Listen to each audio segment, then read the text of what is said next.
berubah menjadi batu? Bukan, ini bukan cerita rakyat Malin Kundang yang bercerita tentang kutukan sang ibu hingga si anak berubah menjadi batu. Tapi ini benar-benar nyata. Ya, seorang bayi berubah menjadi batu.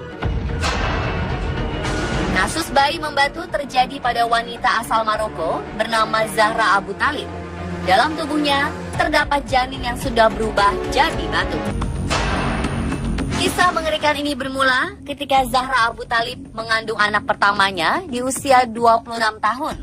Tiba saatnya ia akan melahirkan. Zahra dibawa ke rumah sakit di daerah Casablanca, dekat tempat tinggalnya di Maroko, untuk menjalani proses lahiran sesar. Zahra bercerita ketika ia berada di rumah sakit, ia begitu ketakutan setelah melihat seorang pasien perempuan meninggal dunia saat proses melahirkan. Peristiwa ini membuat Zahra trauma dan khawatir akan mengalami hal yang sama. Ia lalu memutuskan untuk kabur dari rumah sakit dan menahan rasa mulas dan sakit selama 2 hari hingga tidak jadi melahirkan. Setelah 2 hari menahan sakit, ajaibnya sakit yang luar biasa ini berhenti begitu saja. Zahra pun mempercayai mitos bahwa ia mengalami kasus yang dinamakan bayi tidur. Dan untuk mendapatkan anak, Zahra memilih jalan adopsi. Ia telah mengadopsi 3 orang anak. Cerita tidak berhenti sampai di situ saja. Saat usianya sudah menginjak 75 tahun, rasa sakit yang pernah ia rasakan saat mau melahirkan tiba-tiba kumat lagi. Setelah dibawa ke rumah sakit, dokter mengira Zahra mengidap tumor pada ovariumnya. Namun melakukan scan, ternyata dalam perutnya tersebut terdapat bayi yang telah membatu dan menjadi mumi. Mengeluarkan janin yang telah membatu lebih susah dan beresiko, sehingga biasanya terjadi komplikasi, misalnya ada perobekan di dinding rahim dan jalan lahir. Setelah melalui pertimbangan, akhirnya dokter memutuskan untuk tetap mengeluarkan janin batu ini agar kondisi Zahra kembali pulih. Fosil janin ini berukuran 3,1 kg dengan panjang mencapai 42 cm.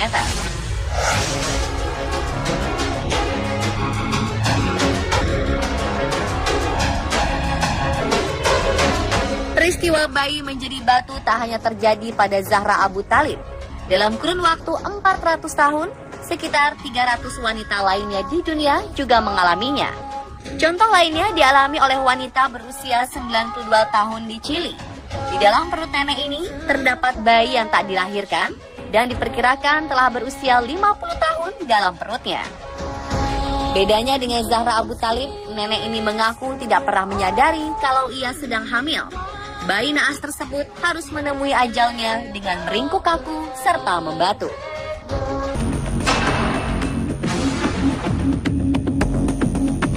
Setelah melalui pertimbangan panjang, dokter memutuskan untuk tidak melakukan operasi pengangkatan bayi batu tersebut karena akan terlalu beresiko, mengingat usia nenek yang sudah sangat tua. Si nenek pulang tanpa mendapat pengobatan. Kasus serupa juga pernah terjadi di Indonesia, tepatnya di daerah Jambi. Awal Maret 2017 lalu, perempuan yang diketahui sudah berumur 60 tahun mengandung hingga puluhan tahun. Namun anehnya, sang ibu tidak sadar bila dirinya sedang mengandung sang bayi. Peristiwa langka ini diketahui setelah sang ibu memeriksakan diri ke dokter. Saat dicek, barulah diketahui bahwa perempuan asal Kabupaten Tanjung Jabung Timur ini tengah mengandung, namun bayinya tersebut telah membatu. Diperkirakan usia kandungannya sudah berusia 37 tahun. Sayang, sang buah hati telah tiada. Ia telah lama meninggal dunia di dalam perut sang ibu. Bayi yang menjadi batu ini telah diangkat melalui proses operasi.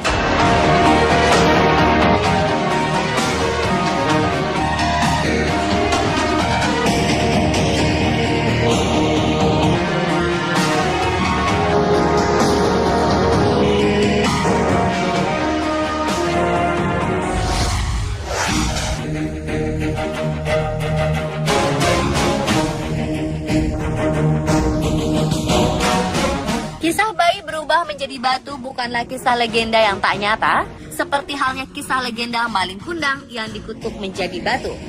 Di dunia medis, fenomena ini dinamakan dengan istilah bayi kalsifikasi, alias bayi yang telah mengalami proses membatu. Kasus tersebut dikenal dalam kalangan medis sebagai lithopedion atau bayi batu. Litho berarti batu dan pedium artinya anak.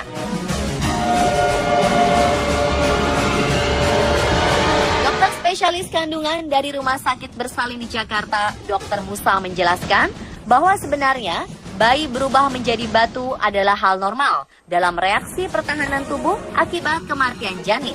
Karena itulah, proses kehamilannya pun terhenti dan akhirnya janin di dalam tubuhnya mengalami proses pengapuran. Untuk menghindarkan tubuh ibu dari infeksi sebab busuknya organ sang janin, ia mengalami kalsifikasi atau berubah menjadi batu. Jadi sebetulnya lithopedion itu adalah janin itu sendiri yang kemudian prosesnya karena meninggal. Kalau kecil dia akan diserap kembali oleh tubuh, diresorpsi namanya. Tapi kalau gede, sudah besar, diresorpsi pun tidak akan habis sehingga tertinggallah yang namanya janin tadi. Kemudian dia akan membentuk semacam bungkus yang namanya pengkapuran, kalsifikasi, dan kemudian mengeras. Tujuannya sebetulnya mekanisme untuk tubuh sendiri supaya tidak terjadi infeksi. Nah, pengerasan itu sendiri kemudian disebut dengan lithopedion. Dr. Musa menyebutkan, kasus seperti ini biasanya terjadi pada kehamilan yang tidak disadari, atau biasanya sang ibu tidak melakukan pemeriksaan ke dokter kandungan. Begitu mengetahui dirinya tidak menstruasi beberapa bulan. Akhirnya baru ketahuan setelah sekian lama saat perutnya merasakan sakit yang sangat hebat. Kemudian lithopedion itu terjadi, itu kan ceritanya lama. Satu, yang bersangkutan tidak melakukan pemeriksaan kepada dokter. Ketahuannya setelah sakit yang luar biasa baru dilihat, baru ada itu kan. Kalau sekarang kemungkinannya untuk terjadi seperti itu kecil. Kenapa? Sebentar-sebentar kita melakukan pemeriksaan dengan USG. Sehingga begitu janin 8 minggu tidak berkembang, detak jantungnya berhenti, sudah terdeteksi. Jadi tidak akan sempat untuk terjadi lithopedion tadi, kecuali di tempat terpencil, kemudian dia tidak melakukan pemeriksaan USG, ya kemungkinan masih bisa terjadi. Berbeda dengan kasus Zahra Abu Thalib, dia tahu kalau dirinya tengah hamil, namun memilih untuk menahan proses lahiran dan menyimpan bayi di kandungannya selama bertahun-tahun. Kasus tersebut sangatlah aneh dan langka, sebab yang kita tahu, wanita yang telah masuk dalam masa melahirkan tidak bisa ditahan-tahan. Beberapa kasus melahirkan di jalanan, di pesawat, di angkutan umum, atau di perjalanan menuju rumah sakit adalah contohnya. Bagaimana pendapat Dr. Musa mengenai kasus Zahra Abu Thalib ini?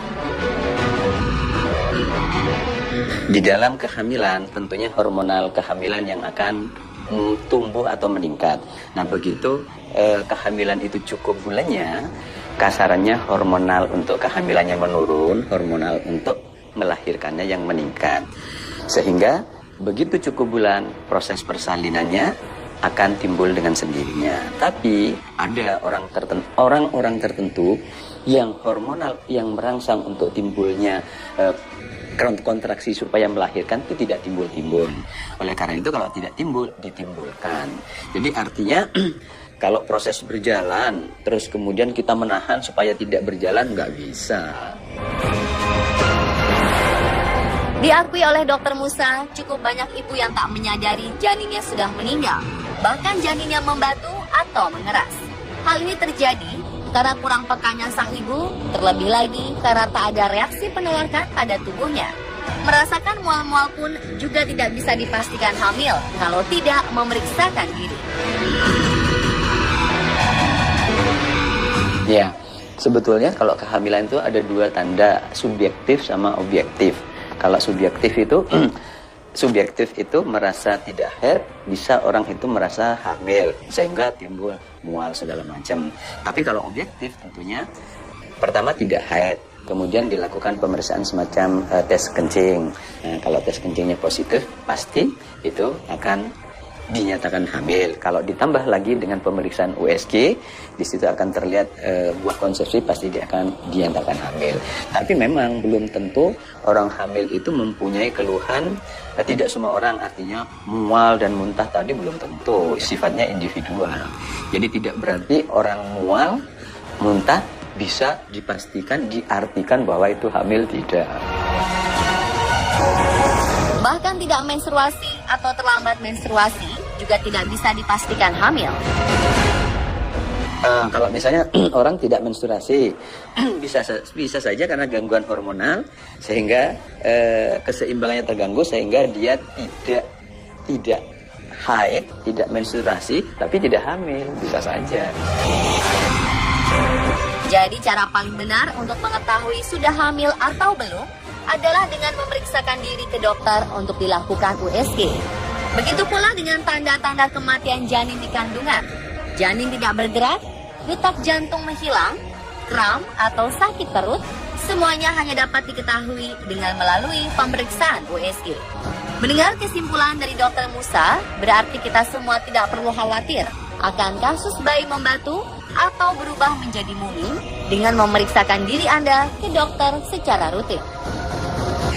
Dan pemirsa, itulah tadi penjelasan mendalam mengenai bayi batu versi on the spot. Semoga menambah pengetahuan kita ya.